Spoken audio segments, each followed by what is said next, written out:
Your hip rotation in the golf swing shapes everything about your game, from your strike to what shape shot you hit to how good or bad you hit the golf ball. Let's fix that part of your golf swing with these simple ideas. Believe it or not, how your hips turn, so how they rotate and tilt, is going to affect so much. It's going to affect the direction you swing the club on, what powers you can put in, even how you'll push in the ground, meaning if you do get across or stay back, it's going to affect so much of your golf. This is so simple, anyone can do it. Set it up next time you're practicing. I bet you're going to get a better feel for how your hips turn.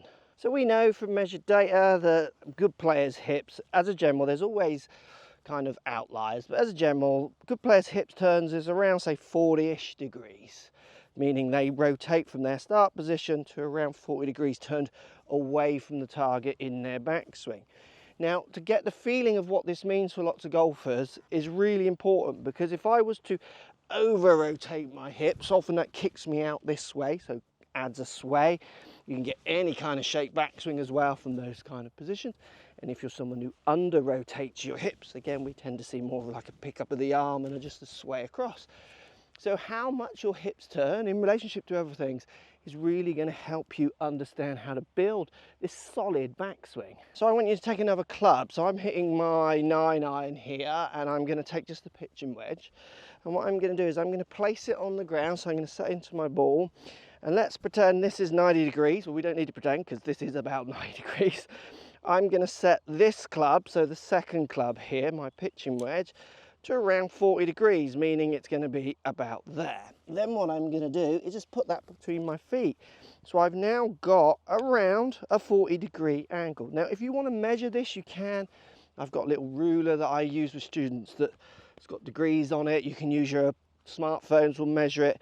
I can tell that is around 40 degrees. And remember, this is an approximation. There's tolerances within this 40 degrees. Some good players will turn 35, some might turn near 50. On average, it's around 40. Now, all I'm going to do is place the club onto my hips now, and I'm going to turn my hips to line this club up with that one on the ground. Now, let's say you're someone who wants to feel a bigger tolerance, you want to get up nearer the 50, it feels more comfortable. Remember, we've all got different ranges of movements. You can nudge it a little bit to help you, but keep it within 40-ish degrees, 47, 35, around there. What we don't want is huge hip turns where the hips over rotate this way, or tiny hip turns where I can see this shaft is nowhere near lining up with this one on the ground. So with the club on my hips, what I'm going to do is I'm going to make some turns where I line these two shafts up. Then what I'm going to do is just going to take trail hand off. I'm going to line the two shafts up while trying to make some backswing up here and with my arm, because you are going to get some stretch with your body as this over rotates, and pull these on a little bit further. Then I'm going to take the club off my hips, and I'm going to try and recreate that feeling. I can see if my hips are somewhere near. So again, I'm going to do 1 or 2 on, and then on, trying to get the hands up. And then I'm going to try and work that into a feeling of hitting a shot. So what I'm going to do, just a little bit of pre-shot, make sure my aim's there. Club's still on the ground, still got the reference, still got the feeling from the drill.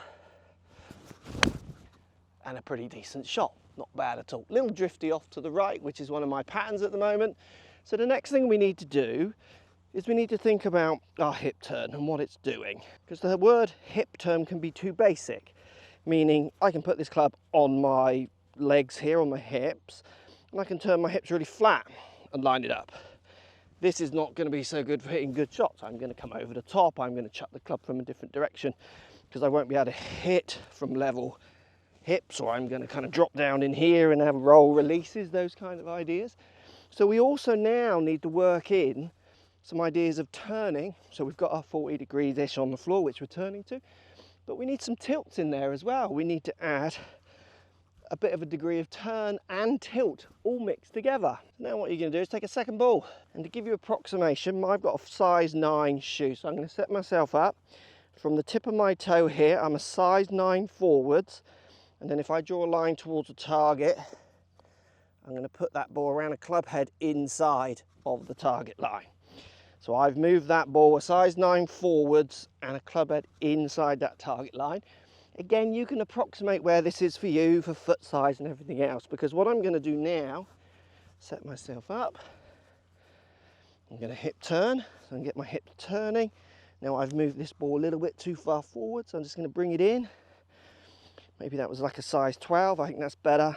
So I'm now lining this up with this, but I'm also now trying to point this club down towards this ball as well, because this is going to work in tilts. Let's say I tilt a lot and don't turn much. I'm going to go this way, club's pointing down there, none of these are lined up. Let's say I turn a lot and quite level. So this is lined up with this, but the club's shooting off over kind of this direction somewhere.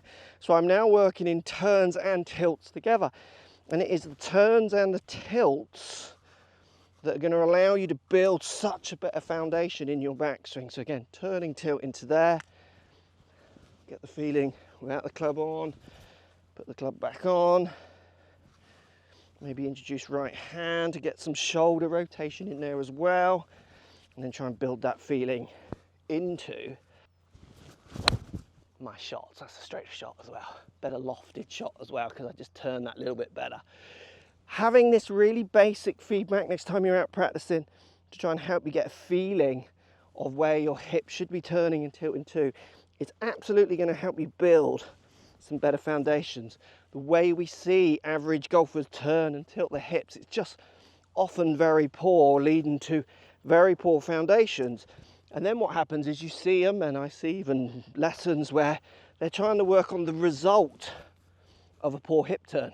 So rather than dealing with the root, they see the result in a video, like over the top or whatever we want to call whatever their result is, and they try and fix that from an unfixable position. Setting yourself up to succeed with turns and tilts is only going to allow you to hit better, longer, straighter shots going forwards. If you can hit a few more greens, you're going to lower your scores. Now, if you want to find out how to hit your driver better, try this video. It's got all the information for longer, straighter drives.